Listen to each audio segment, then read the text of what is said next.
Hi, this is Vijay Kesari and welcome to andhrapodcaster, where we discuss questions, perspectives and possibilities focused on development of Andhra.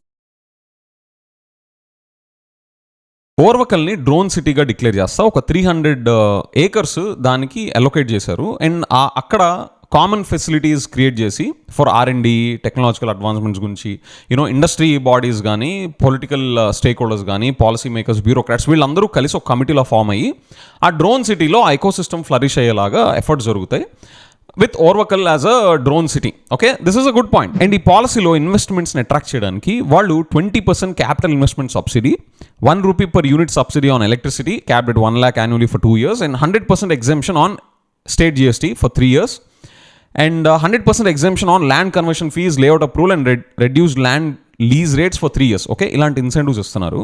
ఇప్పుడు ఇక్కడ నా concern ఏంటి అంటే మన స్టేట్లో ఫ్రీబీస్లో జనాల్ని ముంచులేపాలి అనే కల్చర్ ఒకవైపు ఎంకరేజ్ చేస్తా, ఇంకోవైపు బిజినెసెస్కి వీళ్ళకి ఇన్సెంటివ్స్ ఇస్తే మన స్టేట్కి అసలు నెట్ మన జోబ్లోకి వచ్చేది ఏంటి? మన స్టేట్ గవర్నమెంట్ జోబ్లోకి ఒక పక్కన ఫ్రీబీస్లోనూ డబ్బులు వెళ్ళిపోయి బిజినెసెస్ నుంచి రెవెన్యూస్ రావాల్సినవి in the form of taxes వాళ్ళకు కూడా ఇన్సెంటివ్స్ ఇచ్చేస్తూ ఉంటే మనకి స్టేట్ గవర్నమెంట్కి మిగిలేదు ఏంటి అంటే ఇక్కడ నా క్వశ్చన్ ప్రిసైజ్లీ ఏంటి అంటే ఇప్పుడు 20% క్యాపిటల్ ఇన్వెస్ట్మెంట్ సబ్సిడీ అన్నారు. 20% ఎందుకు ఇవ్వాలి? 5% ఎందుకు సరిపోదు? అండ్ 20% ఇన్వెస్ట్మెంట్ సబ్సిడీ ఇవ్వాలన్న దానికి అసలు బిజినెస్ కేసు ఏంటి? పబ్లిక్కి చెప్పరా ఇలాంటివి?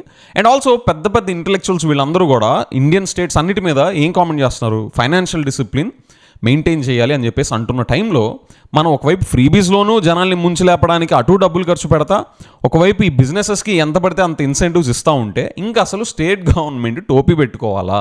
ఇదంతా కూడా మన స్టేట్ గవర్నమెంట్ ఇంకా అడిషనల్ బర్డెన్ ఎంత తీసుకుంటుందో తెలుసా? ఆ 25,000 పైలట్స్ని ట్రైన్ చేస్తామని చెప్పేసి అనే పాలసీలో మెన్షన్ చేశారు కదా. సో దానికోసం 20 drone pilot training centres Andhra Pradesh wide establish చేస్తున్నారు. అండ్ ఆల్సో వాళ్ళకి 2,000 per person వాళ్ళకి ఇన్సెంటివ్స్ లాగా ట్రైనింగ్ లైక్ ఇంటర్న్షిప్ స్టైపెండ్ టైప్లో వాళ్ళకి ఎంగేజ్మెంట్ వాళ్ళని మోటివేట్ చేసేలాగా ఆ 2,000 ఇస్తున్నారు. అసలు జాబ్ కావాలనుకున్న వాళ్ళకి ఇలాంటి ఈ 2,000 ఎక్స్ట్రా మోటివేషన్ దేనికో, but anyways in the best interest let's say వాళ్ళు 2,000 ఇస్తున్నారు. ఇంకోటి ఏపీ స్కిల్ డెవలప్మెంట్ కార్పొరేషన్తో కొలాబరేట్ చేస్తా మన స్టేట్లోని engineering colleges, polytechnics and ITIs ఈ ఇన్స్టిట్యూషన్స్లో ఒక 50 centres of excellence in drone టెక్నాలజీని కూడా ఎస్టాబ్లిష్ చేయబోతున్నారు. These all are expected to create employment for 15,000 individuals directly and ఇండైరెక్ట్గా ఒక 25,000 పీపుల్కి వీళ్ళు ఇండైరెక్ట్గా కూడా జాబ్స్ని యాంటిసిపేట్ చేస్తున్నారు. ఓకే, ప్రొజెక్ట్ చేస్తున్నారు.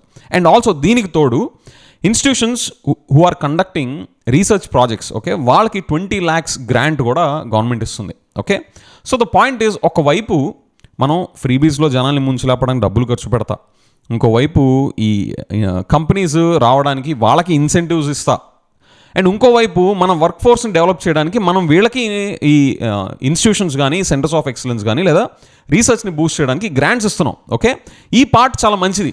ఓకే, మన R&D లెవెల్ కానీ ఇన్నోవేషన్ని బూస్ట్ చేసేలాగా ఎడ్యుకేషన్ ఇన్స్టిట్యూషన్స్ కానీ సెంటర్స్ ఆఫ్ ఎక్సలెన్స్ కానీ ఇలాంటి ఇన్స్టిట్యూషన్స్ పెట్టడం బాగుంది. మరి ఒక పక్కన చేస్తున్నప్పుడు ఇంకో పక్కన వాళ్ళకి ఇన్సెంటివ్స్ ఎందుకు ఇవ్వాలి?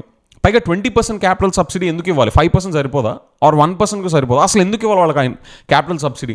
ఇంత లోడ్ ఇంత బర్డెన్ మన గవర్నమెంట్ తీసుకుంటా అంటే సెంట్రల్ పాయింట్ ఏంటి అంటే ఇక్కడ నాకు నచ్చని ఫస్ట్ పాయింట్, మన గవర్నమెంట్ ఎంతని బర్డెన్ తీసుకుంటుంది, మన గవర్నమెంట్కి అసలు మిగిలేదేంటి ఇంత చేస్తూ ఉంటే? ఖచ్చితంగా ఈ ట్రైనింగ్ సెంటర్స్ స్కిల్ డెవలప్మెంట్ మీద కంపల్సరీ పెట్టాలి. That's non negotiable. I completely support that and I appreciate it. Okay, ఆ 2,000 ఇన్సెంటివ్ ఎందుకు ఇవ్వాలనే దాని మీద ఐ హ్యావ్ క్వశ్చన్స్.